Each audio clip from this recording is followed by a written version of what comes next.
Hey, what is going on, guys? I messed up completely. Today is Monday, August 11th, 2014. This is the Short Sports Show. I'm your host, Daniel Short, and that was, wow, a terrible intro. Anyways, we have a lot to talk about. We will be covering the NFL Preseason Week 1. A lot of games happened, obviously. Johnny Manziel, the most anticipated preseason game in probably the longest time. But we'll go over how he did, and honestly, it was really good. It was really good. The injury bugs are hitting a lot of NFL teams. We will cover that. Where will Ray Allen play this season? As he is not publicly said he was going to come back and play, but people around the situation, his area, have said he will come back. So we'll discuss where he will play and other basketball news. And also, when will Tebow Mania return? Will it return? We'll discuss that as well. But first, we will talk about some college football news. First is Northwestern has suspended star running back and kick returner Vernick Mark for the first 2 games of the season for an undisclosed violation of team policy. Mark will miss the August 30th home opener against California and the September 6th game versus Northern Illinois. And he came out and made a statement saying, quote, "I have made a mistake and I'm prepared to deal with the consequences of that. There's no one that holds me to a higher standard than the one I hold to myself. So nobody is more disappointed than I am."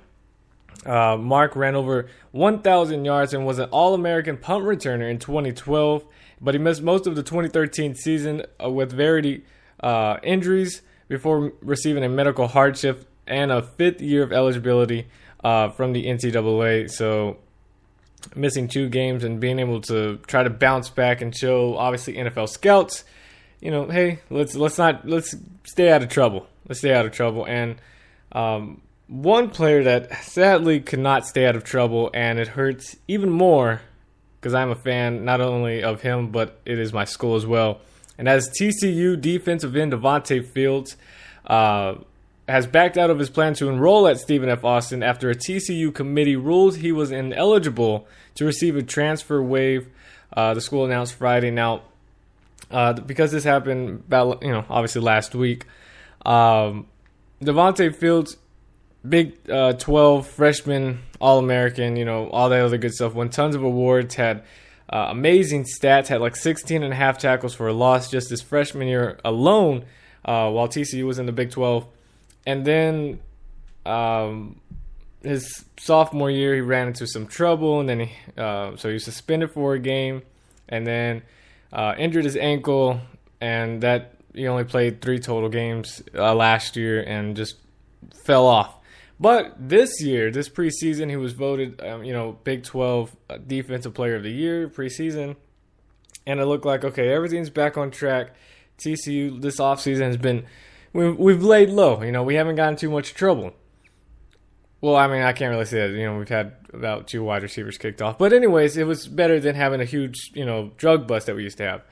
Devontae Fields had this, problem with law, apparently, because he goes off with his ex-girlfriend and holds a gun to her head and hits her and all this other stuff. Anyways, TCU said, all right, this is enough. You've had 2 problems already. We've told you to back off and all this other stuff. You still haven't.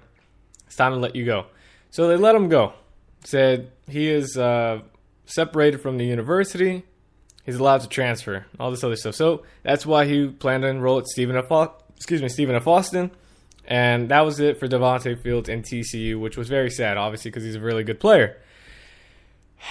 Now, TCU, and here's the quote from TCU, says, "After originally agreeing a grant to release Devontae Fields, which will allow him to enroll and play football at Stephen F. Austin, Texas Christian University has since convinced a committee and declared Fields' violations of student honor code has warranted his suspension from school." Stephen F. Austin said in a statement. Stephen F. Austin said it would make Fields ineligible for prohibiting him from participating in football-related activities there for at least 1 year. So with all of that, they said, all right, well, you can't play football for us this year. So that's why Devontae Fields said, all right, I'm not going to enroll then because I'm looking just to play football. I don't really care about your university. But the bad part about it is just why TCU would go on and do this. Why they would just say, all right, you just can't play anywhere. You're not going to enroll here at school at TCU. You're separated. You're not going to attend classes here no more. You're especially, obviously that takes away playing football for TCU. But you can't go anywhere else. Now, that's where it just gets a little bit just, why? It's really dumb. This is now from TCU. Devontae Fields' status as a TCU student has not changed in the past 3 weeks. He remains separated. As with any student who is alleged to violate the university student code of conduct, he will remain separated until all university processes are completed. His inability to transfer to another NCAA institution and be eligible to play immediately is due to an NCAA Rule 14.5.1.2. It's really ridiculous. Which states that a student who transfers to any NCAA institution from a collegiate institution while the student is disqualified or suspended from the previous institution for disciplinary reasons as opposed to academic reasons must complete 1 calendar year of residence at the certifying institution. Very, very weird. Basically saying you still can't play football. It's really dumb. It's really dumb rule. And now Devontae Fields has submitted appeal with the university's judicial committee that the processes should be resolved in the next week, according to a source close to the situation. If Fields' appeal is denied, his dismissal from the university will likely become official. But one potential option for Devontae Fields could be to attend a junior college with the intention of entering the NFL draft in 2015. The third-year sophomore would be draft eligible this spring. Because he's already, I think there's a rule for the NFL that says if you've been out of high school for 3 years and been in college, boom, something like that, then you could go ahead and enter the NFL draft. Stephen F. Austin confirmed the transfer Thursday with the intention of having him join the team immediately, but the plan fell apart in less than 24 hours. But I know there's that stupid little rule that we just said, but it's really dumb that TCU ended up convincing a committee, whatever that is, and say that, hey, you cannot play football anywhere. Because you think about it, he's done with TCU. We've already gone through, we've moved on, he's done with TCU. Let him go play wherever, because it's better than him saying, all right, fine, I will sit out a year, then I'm going to transfer to Oklahoma or Texas or Baylor. Texas Tech, transfer to one of those schools, and then he's going to come play you. And what if he because we all know Devontae Fields, how dominant he was on the football field. You risk that possibility there. So why not just let him go to Stephen F. Austin, go to some FCS school, let him play immediately, and just move on. He's not going to be at your university anymore. He's not going to play football for you, so better than playing against you, because you're not playing Stephen F. Austin this year or next year. Bam, let it go. He needs a new scenery. He needs to be out of the DFW area. He just needs to be around different people. He needs a fresh, brand new start with a brand new school. Let him get his life together. You've done all you could for him after his first situation that was off the field, and it just didn't work out. And it's sad because, yes, he is a top football player, but you got to move on. And for TCU to convince a committee to say, hey, we can't let him play football somewhere else, that's letting him go. No, he just lost the chance to play with TCU and to do something with the school. You've got to move on. So I think it's really dumb that TCU did that, and I am a huge TCU football fan. That is my number one school, my number one team, and for them to do that is really dumb. But let's move on. Nebraska middle linebacker Michael Rose will undergo knee surgery next week and miss the entire 2014 season. Rose was hurt on a non-contact drill on Friday, and is the third key member of the defense in 3 days to be ruled out for the season. On Thursday, the Huskers learned that they would be without cornerback Charles Jackson because of a knee injury. And on Friday, the athletic department announced safety Leroy Alexander would be suspended for the season. Head coach Bo Pelini said, "Our team moral is fine. I feel for those kids. As far as us for going forward, we have a lot of good players and we have a lot of good competition. We'll be just fine." Michael Rose had set a freshman record with 66 tackles last season and made at least 7 tackles in each of the last 5 games. Another injuries are Notre Dame will be without wide receiver Torrey Hunter Jr. Yes, that is the son of baseball player outfielder Torrey Hunter.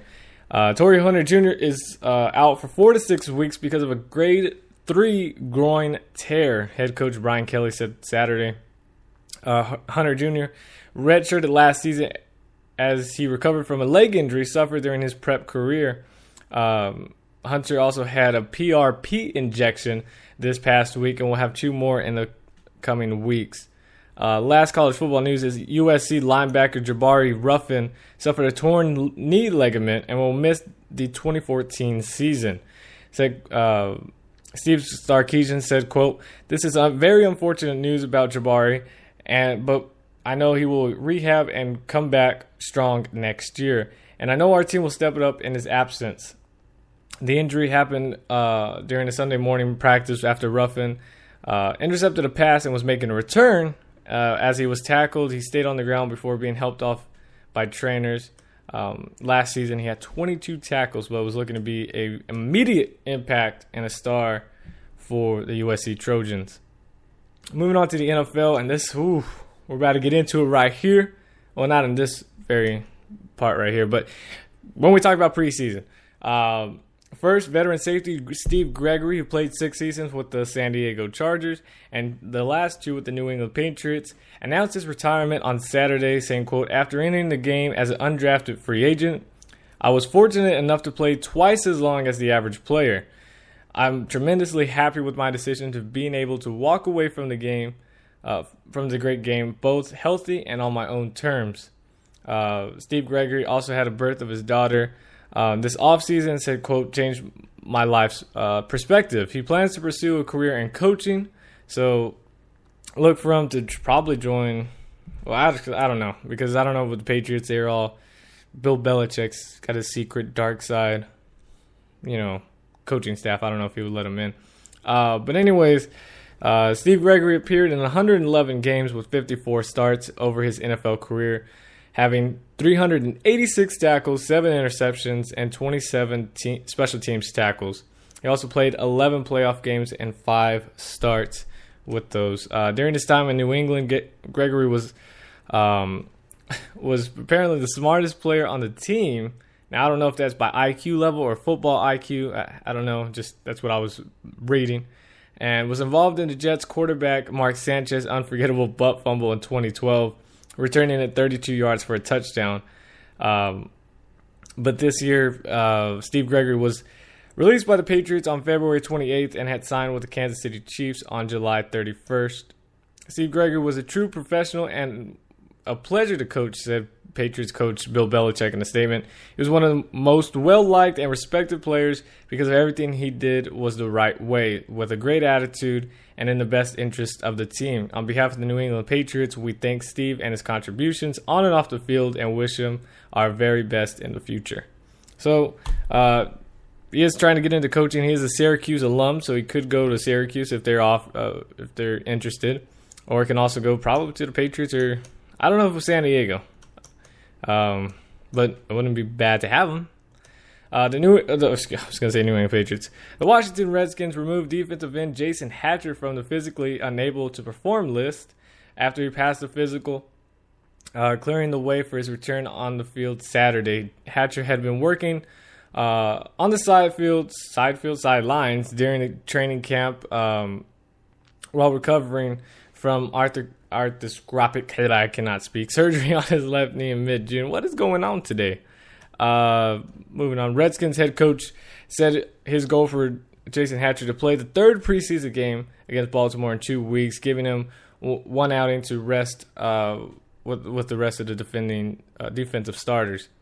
And already, now again, it's just August. We're now entering the middle of August, and there's already a possible trade that could happen with a really solid offensive lineman. and that is Alex Boone of the San Francisco 49ers. Apparently, multiple teams are preparing to approach the 49ers about their interest in trading for holdout guard Alex Boone, according to a league source. Boone has held out since early offseason. The two sides are not close to a contract extension, and Boone is believed to prepare to stay away from the team until he gets a brand new deal. He has 2 seasons remaining on his contract that will pay him a total of just $4 million. Just $4 million, you know. It's just $4 million, right? You know what I'm saying? It's just $4 million. It's not a lot. Are you kidding me? That's ridiculous. Anyways, Boone signed a 5-year deal in 2011 when he was a backup, and the contract was just backup money. But since then, he has developed into one of the better guards in the NFL, and some potential teams that are looking at trading for Alex Boone is the Buccaneers and the New York Giants. And we all know the Giants have a brand new offensive line. I believe all 5 are starting together for the first time. So Giants could bring him in, and obviously he would be an immediate starter for him. And it looks like Boone is going to go wherever the money is. He doesn't care if it's in New York, if it's in Tampa, if it's in San Fran, or wherever else. He's just trying to go where he can get his money. And $4 million is apparently not a lot of money, but that's just how some people think, I guess. The New York Jets got hit with the injury bug really bad, really badly, as cornerback D. Milner and rookie Dexter McDougal, I'm pretty sure that's his name, left practice with the ankle and knee injuries respectively. Milner suffered a high ankle sprain, according to a league source, and he is expected to miss just a few weeks, meaning his availability for the regular season opener is in jeopardy, though. McDougal will be lost for the season as he tore his ACL in his left knee, the team announced. Also, starter Dimitri Patterson, defensive back, missed practice for the second straight day with calf and ankle injuries. Now, there's, I guess, some good news for you Jets fans. I mean, I would think it'd be good news. I would like the Chargers to go out and sign this guy, but Asante Samuel was contacted by the Jets, according to Manish Mehta of the New York Daily News. Mehta, I don't know, says it's unlikely that Samuel will be signed since the Jets plan to go younger. But if that's true, then why would they even contact him? You know, that doesn't make any sense, really, because it's not like, oh, we're going to talk to him to see if we could get the Patriots to go back and sign Asante Samuel, or maybe the Dolphins will because he's not that good. It's like, that makes no sense. Why would you even go and contact him if you're planning to go younger? But anyways, Asante Samuel is 33 years old and appeared in 11 games with 10 starts for the Falcons last season. And he spent 4 years with the Eagles and then 5 with the Patriots. I would like the Chargers to go after Asante Samuel. I think that would be really good. The veteran presence of him, you know, the knowledge he could give to Jason Verrett and Richard Marshall, Sharice Wright. Moving on. But anyways, this is the Jets right here. And 3 guys. One's a safety. Other 2 are corners. Not really good for them right now, especially with the season quickly approaching. I mean, if you think about it, it's just about 2.5, actually, well, now 3 weeks away till the regular season. 3 weeks, and it's here. I'm so excited. Whew. Broke a sweat just thinking about it. Anyways, New England Patriots tight end Rob Gronkowski said in his absence from the team's joint practices and exhibition game, preseason game against the Washington Redskins last week, is not a reason to be concerned about a surgically repaired right knee, saying, quote, improving every single week so far. It was after he had Sunday full pads practice. Said no setbacks or anything like that. Just going out there and feeling better every single time I'm out there on the field. Basically, went hard during the practices and all last week, so a little time off to let the knee heal for a little bit more. Can't always be grinding on it 24/7 when you're coming off an injury. You gotta let it heal. So no setbacks. Improving every single week, feeling better since the time off. So it's going well. You guys know how when you got something, you can't just keep going on it. You got to let it heal. You got to let your body rest. So with all that, Gronkowski is just, he's playing it smart. I mean, he practiced. We all saw it, on NFL Network when they were going through all the training camps and whatnot. We saw him, on there was no really one-on-one drills, but he was able to run a few routes, about 75%. Even though he was saying he was going hard the entire time, it looked like he was a little just jogging it, which is fine. I mean, it's better than just being on the sidelines watching. So like I said, I believe I don't think there's any real thing. Just got to play it smart. Sit out this week. Let your body heal. Just come back during the third game. He might come back this week. I don't really know what the plans are for the Patriots and Gronkowski when he will play, but I wouldn't be surprised to set him out one more game, get him a little bit relaxed, because he's obviously a viable part of that offense and one of Brady's favorite targets. So do what you got to do to let him rest. Minnesota Vikings got off a scare right here. Defensive tackle Linville Joseph, who was hit in the calf by a stray bullet during the nightclub shooting in Minneapolis early Saturday morning, returned to Vikings training camp yesterday and is expected to be ready for the start of the regular season. Joseph was near the back of 400 Soundbar in Minneapolis with teammates several hours after the Vikings' first preseason game when the shooter opened fire, wounding a total of 9 people. The police called it the shooting gang-related, saying the shooter was targeting one of the victims. The Vikings said Joseph was an innocent bystander to the shooting and was released from the hospital on Saturday. Head coach Mike Zimmer said he's pretty good, really, for the most part. He was in the meeting this morning and paying attention to what corrections he needs to make when he is playing. He's a fairly quiet guy anyway, so I'm sure it shook him up a little bit and it shook all of us up. He's a very high character and very high quality young man.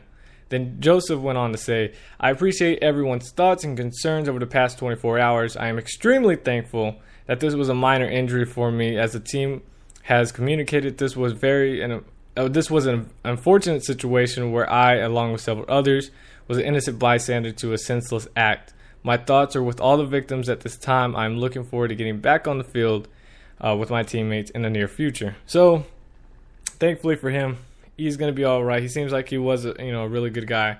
Just bad place, bad timing. But is okay. We'll be good to go. Obviously, we'll miss this week's game. But obviously, the main thing is that he's going to be good to go for NFL regular season week 1 for the Vikings, because they have a lot of high talk for this guy, saying he could be a really good defensive tackle for the Vikings and make an impact this season as just a rookie. So that's good for him. Moving on, as I lost my spot. Here we go. Edgerrin James wants to mentor Colts running back Trent Richardson saying, quote, last year when Richardson got here during the middle of the season, it wasn't fair to him with a lot of the stuff that was going on. So I told owner Jim Irsay I would come up here during training camp and kind of talk to him, give him perspective on everything he is going through and help him as much as I can. Richardson, we all know how bad he was after being acquired from Cleveland in September. He only averaged 2.9 yards a carry and lost the starting spot to a guy named Donald Brown, who is now with the San Diego Chargers. Go Bolts. Saying, quote, it was unfair to judge him because it's 2 different systems. The terminology is totally different, and he was just kind of thrown out there. You can't really get an assessment because there's no much going on for him personally, and the things you have to go through in order to be good in the league. This is the NFL. You can't just sign somebody thinking they're going to come in and be a star no matter how good they have been. It takes time. Now he has a chance to put in the proper time and the proper work and get to know his teammates and know the different plays so he can get out there and play like he did when he came out of the University of Alabama. So really high talk for Edgerrin James to Trent Richardson, and gives confidence to Trent Richardson because it was handled poorly, and just throwing out there, Richardson was just a bust basically when he went to the Colts. So for him to go out there and for James to be talking to him and things like that, really boosted him up a little bit. Just saying, hey, look, I got you. I know what you're going through. You're gonna be all right. We're gonna coach you up. We're gonna teach you up a bit, and you're gonna go back to playing the top football like you have been when you were with Cleveland. I mean, because he showed flashes when he was at Cleveland. And and obviously at Alabama, which made him, the number 5 overall pick that year. But how about Johnny Football? Head coach Mike Pettin said after the loss to the Detroit Lions in week 1 of preseason, saying, quote, "We put Brian out there with the ones, and that was for a reason. He was ahead because of his edge and experience and the lead he had with the playbook. He has done nothing to take that away, to have that taken away from him. But Johnny has made some improvement, a lot of improvement. He's come in, and the things where he was behind in the spring, I think he's got a pretty firm grasp of. As we said before, it was him versus a playbook, and he's handling it well. He's gone from one extreme to the other. I think he's handled it well. Brian, on the other hand, has been solid." So we'll just have to see. But Johnny Manziel, he showed flashes, that is for sure. He made some stupid mistakes, and we'll get into it once we talk about all the games. He made some stupid mistakes where he was, diving head first, and it's like, dude, I don't understand trying to get the first down, but it is just preseason. You're still competing for that starting job, so even if you slid knowing you weren't going to get the first down, it's not like the starting job was going to get taken away from you or anything. That's saying, okay, look, he's not giving his himself up, to get that first down, to extend the drive. It's just preseason. It's just preseason. Because we know what you will do to get that first down and to get a touchdown, things like that. So don't get yourself killed in just the first preseason game, in any of the preseason games. But he did very, very well. And we'll talk about that in just a little bit. Saints quarterback Drew Brees has missed more than 1 week of practice with the strained oblique. He also missed the team's preseason opener, saying, quote, "We will go day to day." And he's making progress, and yet I just want to make sure that it is something we don't hurry back. That's what head coach St. Payton told reporters. So, Drew Brees, nothing to worry about. Just sitting out, taking some time off. The Chicago Bears have signed center/guard Rob Turner on last night. Turner played for the Titans in 2013 and started the first 6 games at center before landing on injured reserve with a shoulder injury. The previous season, Turner started all 16 games for the Rams, seeing time at center and left guard. The signing comes after center/guard Brian De La Puente suffered an MCL sprain in the preseason game against Philadelphia and said he could be sidelined for a few weeks, a timetable that figures to keep him out for at least one preseason game, if not more. So this is just a backup, but they got a really good guy who will compete and might even take the starting job in Rob Turner. Panthers quarterback Cam Newton has received clearance to play in Sunday night's game against the Chiefs, saying, quote, "Cam is on the track to do the things we need him to do now. We've mapped out a lot of things. We're now getting to a point where the workload is going to increase and the things are going to change, and we're going to do things differently now." Cam Newton underwent ankle surgery in late March and is expected with an expected timetable 4 months to fully recover. On Thursday, Newton said that he still feels a periodic thump in his ankle, saying, quote, "It'll hurt for a little second, but it'll go away 2 to 3 minutes. It's a reminder that, hey, you better check yourself and not wreck yourself." It was a joke. Moving on. During an appearance on WSVN in Miami on Sunday, agent Drew Rosenhaus announced that his client Rex Grossman would work out for the Dolphins on Monday, which is today. Rosenhaus said other quarterbacks will be working out for the team as well, although Grossman was the only one named. Now, Rex Grossman hasn't played a regular season game since starting 13 of them for the Redskins in 2011. He served as a backup in Washington for the last 2 years and spent a year in Houston in 2009 after ending his long run with the Bears. Now, why this is such a big story is because of this. Now, we all know Rex Grossman isn't the best quarterback out there. We all know that. But the Dolphins have a quarterback situation right now. In that situation, it is that Matt Moore has a shoulder injury. They don't think it's serious, but that's a shoulder injury. They also have the Dolphins have Pat Delvin, whatever. No one even knows who he is. He has a hamstring injury, so he's also hurt. And the Dolphins, who else do they have? Who else do they have? And this is where it brings up the major topic right here. Tim Tebow. Tebow mania. Why the Dolphins haven't looked at Tebow. Now, I understand you can bring up all the stats. Look, his persistent. Oh my goodness, I cannot speak today. I'm so sorry about that. His percentage completion record is not the best. I get it. In college it was. Now in the NFL, there's a different story. It's not. He's bad. He can't throw a ball. It looks like a dead duck in the air. I understand. But when you win, and you win games, that to me, that's all that matters. If you throw a dead duck in the air, but somehow you are still winning, and when it comes down to the fourth quarter, that's all that matters. That's all that matters. I understand the NFL right now is all 5,000-yard quarterback passers, 55 touchdowns with Peyton. It's a quarterback league. Quarterbacks can win any way they can, and that's how Tim Tebow gets it done. I say for the Miami Dolphins, bring Tebow in and see what he does. Because if you think about it, we go all the way back. Tim Tebow, that's when it all started, was in Miami. When the Broncos were down 15-0. He came back, won the game. Boom, Tebow mania has begun. It went crazy from there. Let's do it. Let's bring back Tim Tebow. Now, the reason it's been brought up and it's just perfect timing is because last week Tim Tebow talked about his new gig at ESPN's SEC network, still making it clear that he hasn't given up on returning to the NFL. And in his AP story regarding Tebow's love for the NFL, Panthers head coach Ron Rivera supported the idea of Tebow getting a chance to return to the game. Now, this is the Panthers coach, though, saying, quote, "I'm a big fan of his, and he knows it. He has always given me fits when I have coached against him. He's a playmaker. He plays a different kind of football. All the guy has ever done is win. He's one of those guys, if you're struggling at quarterback, hey, why not give him a shot?" Now, this is the funny part.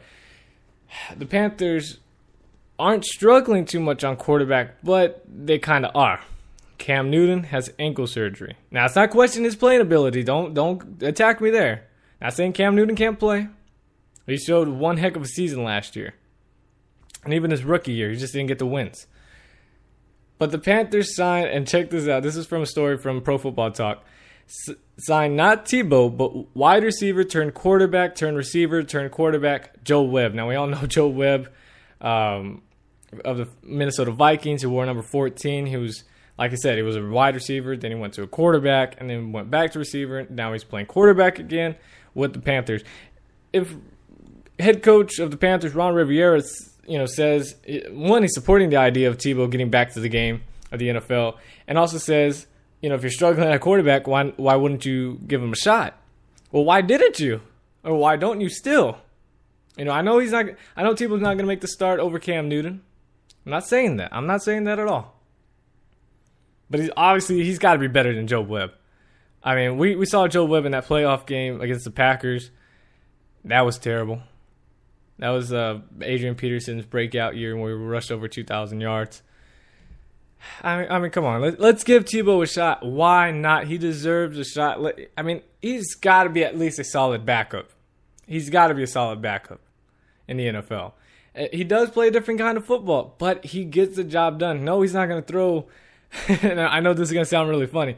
He doesn't throw over like 250 yards a game, which is pretty bad at a quarterback as we look at our standards with, Tom Brady, Peyton Manning, throwing over 300, 400 yards per game. He's not going to throw over 250. His touchdown to interception ratio is going to be like almost at dead even. But if you look at his win-to-loss ratio, I'm just saying, go look at it. Go look at it. So you can bring up every quarterback stat you want to. But look at the win-to-loss ratio. That's all I'm saying. That's all I'm saying. Go look at that. And then at the end of the day, you tell me what matters most, stats or wins. Boom, right there. End the discussion. Let's move on. NBA news now. Ray Allen has told people close to him that he will play in the NBA next season instead of retiring, according to a source with the knowledge of the situation. While the Cleveland Cavaliers are the front runner to sign Ray Allen, The source said the 10-time All-Star has not completely decided where he will play. Cleveland is favored due to the return of LeBron James and now the signing of going to be Kevin Love going there joining him. But anyways, LeBron James and Ray Allen played together the past 2 seasons in Miami. Some other news, which it ties in with the with the Cavaliers. Andrew Wiggins told Kansas coach Bill Self that he wants to be traded from Cleveland to Minnesota because the number 1 overall pick believes it will be better for his long-term future. Wiggins joined his former coach as a guest instructor at Self's basketball camp in a suburban Kansas City on Sunday, and And while Wiggins declined to speak to a few reporters at a high school, he said the rookie wants to carve his own legacy in the NBA, saying, quote, "When all this trade stuff started, I talked to Andrew, and Andrew told me, I hope I get traded. And I'm like, no, you don't. He said, Coach, I do. It's better for me. Knowing my personality and what I need to do to go somewhere where I'm forced to be is something as opposed to going in there where they're going to be patient with me and I'm going to be at peace." I like that quote. I like that finishing part. They're going to be patient with me and I'm going to be at peace. I like that. Sadly, I think Andrew Wiggins, I think as a combined, if you look at his future, I think if he, and I know it's not his choice, but I'm saying if he could stay with Cleveland, he's going to be most successful team-wise. He's going to be a star no matter where he goes. Andrew Wiggins just has that. I mean, he just has that skill. So you could put him in any team you want to. He's going to be a star. I just think, for the Cavaliers, it's best to keep Anthony Bennett, keep Andrew Wiggins, and play with LeBron James and go from there. You will still make the playoffs. I think you will make it farther with those two and your 2015 first-round pick, whoever that may be, than trading all 3 of those just for Kevin Love. Now, I know Kevin Love's stats. I know he averaged 27 points and 12-plus rebounds per game and all this other stats and stuff like that, but Anthony Bennett, I don't know if you guys have seen him in his summer league, he has stepped it up like really, really well. He's showing how he was a number 1 pick in the 2013 draft. Andrew Wiggins, obviously he was showing that as well. He's a stud. He's a stud. Teaming him up with LeBron James, having Ray Allen there, Mike Miller, and Anderson Varejao, you're looking at a really solid squad right there. You're looking at a team that will make the playoffs and will compete. Especially with the East being the weakest conference. I know there's West and Eastern, only 2, but they are the weakest. It's the Pacers and now the Cavaliers. That's it. Derrick Rose, who knows, but he could just break his ankle again and now he's out. Pacers, who knows now with Paul George being out for the year. So, the East is really weak. While you got on the West, you got the Thunder, the Trailblazers, obviously the Spurs. Who knows about my Lakers, the Rockets? The list goes on. I mean, every team in the West is really, really good. Golden State, I mean, bam, right there. And the Heat, they're all weak. But anyways, back to the main point of Andrew Wiggins and the Cavaliers. I think Cavaliers would be more successful with Anthony Bennett, with Andrew Wiggins in the long run than with Kevin Love. I think they will make it farther with Andrew Wiggins and Anthony Bennett than they would with Kevin Love. That's just me. You got in it. I know you're obviously wanting to win now, but you can win now and the future with Anthony Bennett and Andrew Wiggins, with LeBron James or Ray Allen. You'll win now and you will win in the future because of those guys learning from LeBron, learning from Ray Allen, and just getting better in their game down the future. And with Kevin Love, he's not old, but he's not young either. You know what I'm saying? So that's just me, but they said they agreed to a deal, and it's not official until August 23rd, so we'll see if it stays up, but I feel bad for Andrew Wiggins. I've seen his interviews. He just looks just like this sad dog that's just like at an adoption place, and he sees the same people, and they keep looking at him, and then they just leave without actually adopting him. It seems like that. It's like nobody wants him, but they want him. It's very weird. like I said, if I was the Cavaliers, I keep Anthony Bennett. I keep Andrew Wiggins. I would keep the 2015 first-round draft pick.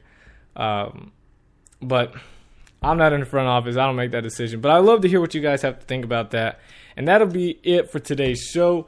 Sorry for, stuttering in the beginning. That was just terrible. But anyways, guys, hope you guys enjoyed the show.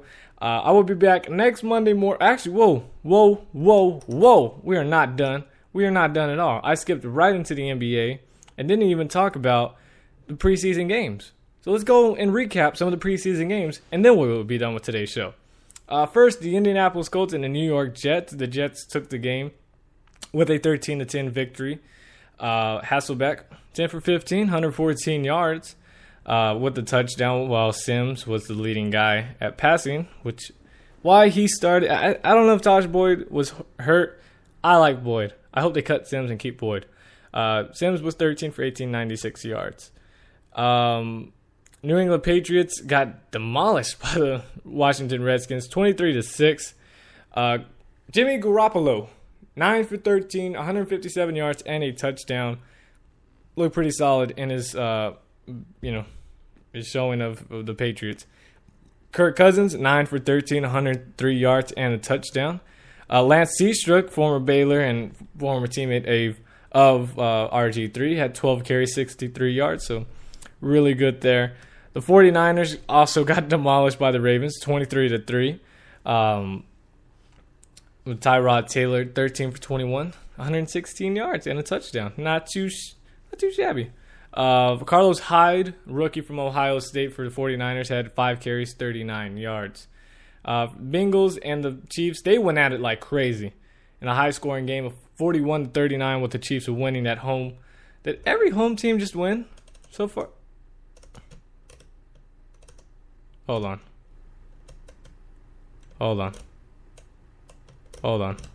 So, wow. The Saints, Bills, and that's it. Saints and the Bills were the only away teams that won.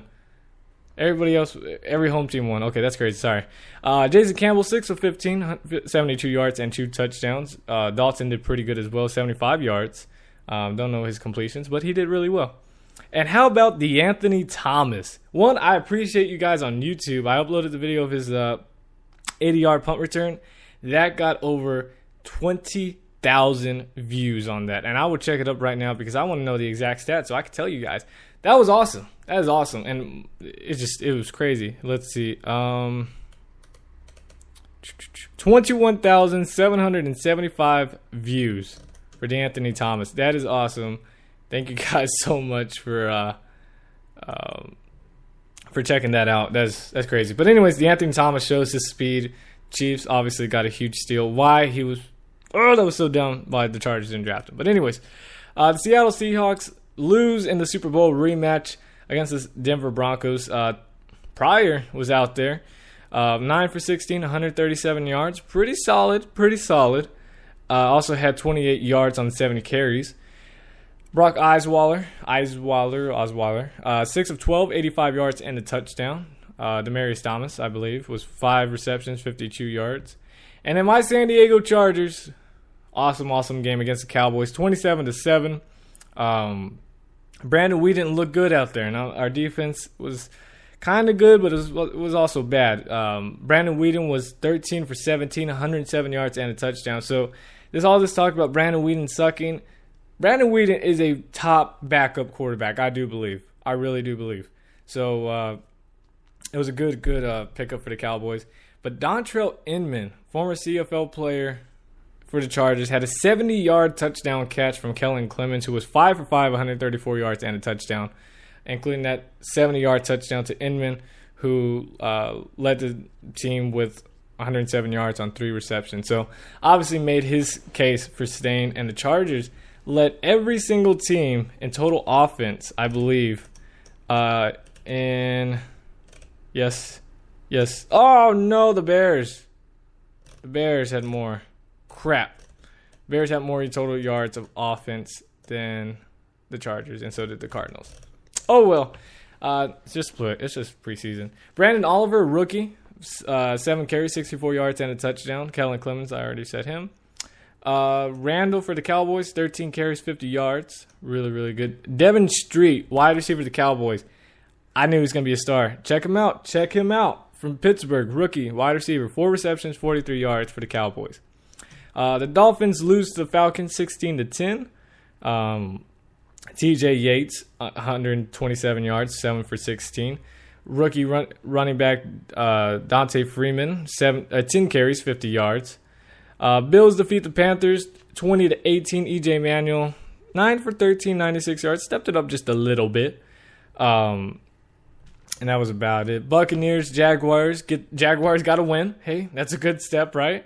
I know it's preseason, but they got the win, 16-10, while rookie Blake Bortles was 7 for 11, 117 yards.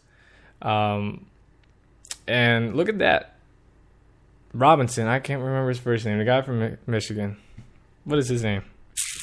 Denard Robinson. I remember. 7 carries, 36 yards, and a touchdown. For the Jaguars, win 16-10. Vikings in their new stadium, but it's not their new stadium. Anyways, they're playing in a new stadium. They're playing University of Minnesota. Get the win 10-6 over the Oakland Raiders. Matt Castle, 5 for 6, 62 yards. Cordell Patterson, 3 for 38. 3 catches, 38 yards. Eagles lose to the Bears, 34-28. Jimmy Clausen, 7 for 13, 150 yards, and 2 touchdowns. And Jordan Lynch, former Heisman runner-up quarterback of Northern Illinois, is now a running back in the NFL with 7 carries, 24 yards. Matthew Tucker, oh, that is what I like to see. I did not see that, though. I got to go watch. I got that preseason live. I didn't see all the games so far. But Matthew Tucker, 8 carries, 40 yards, 2 touchdowns. That's a way to earn your spot. Guess where he's from? TCU. Thank you very much. Saints beat the Rams 26-24. Mark Ingram, 8 carries, 83 yards, and a touchdown. Trey Mason, 15 carries, 51 yards for the Rams. And obviously the most anticipated game was the Browns and the Lions. Johnny Manziel, 6 carries, 27 yards. He also had 63 yards passing. What a stud. What a stud. I really like Manziel. He's showing Brian Hoyer better be scared. He better be scared. Kellen Moore, former Boise State quarterback, 11 for 13, 121 yards, and a touchdown. Why is he a third string to Dan Orlovsky? Orlovsky was the worst quarterback for the Lions. He was terrible. He was absolutely terrible. The Giants get the victory over the Steelers, 20-16. Dre Archer, 2 receptions, 50 yards, and also had a 45-yard touchdown return, I believe. So he was very, very good. Landry Jones, former Oklahoma quarterback, 11 for 21, 74 yards. Ryan Nassib, former Syracuse quarterback, 12 for 21, 81 yards. Jennings had 5 carries, 85 yards, and a touchdown. In a rainy game, the Titans get the win, 20-16 over the Green Bay Packers. Whitehurst, 10 for 15, 94 yards, and a touchdown. Bishop Sankey, rookie running back from Washington, UW Huskies, 13 carries, 37 yards. Scott Tolzien for the Packers, 8 for 12, 124 yards from Wisconsin. James Starks, one of my favorite running backs, 6 carries, 49 yards, and a touchdown. And finally, the last game was the Texans and the Cardinals, with the Texans getting shut out, 32-0. They had nothing going for them. Ryan Fitzpatrick, 6 for 14, 55 yards. Drew Stanton, I didn't even know he was still playing in the NFL for the Arizona Cardinals. 11 for 17, 152 yards, and a touchdown. The Texans were miserable. On only 172 yards of total offense. They had 17 minutes and 53 seconds of time possession. The Cardinals had 42 minutes and 7 seconds. Cardinals are legit, and the Texans, they still had a shot to get. We all know they had a shot to draft Johnny Manziel, because remember before the draft we were saying it's either Johnny Manziel or it's Cam Newton. It's either Johnny Manziel or Jadeveon Clowney, first pick. That's it. After that, they're gonna both be gone. Johnny wasn't drafted till the 22nd or 26th, something like that. So, and we saw all these trades happen. Texans could have got back in there and drafted him. Just saying. So if their offense is terrible this year, they missed out on Johnny Manziel. But that is it for today's show, guys. Thank you so much for listening. If you're listening on iHeartRadio or Spreaker.com, make sure you guys leave a like there and share it to all your friends and family. Become a fan on Facebook. The link is in the description, The Short Sports Show. Follow me on Twitter at @short_sports 24/7. And that is it for today's show. Thank you guys so much for listening. Thank you for the YouTube video of 21,775 views. That is awesome. If you haven't seen my YouTube channel, link is also in the description. It's youtube.com/user/The Short Sports Show. And check out all those videos. Subscribe and like while you were there. Also make discussion videos so you guys can go out and, put your comments, what you guys think and about certain things that are going on in the sports world, but also comment on here. So again, thank you guys so much for listening. I will be back next Monday morning, Short Sports Show. Thank you guys so much. I'm out. God first, God bless. Peace.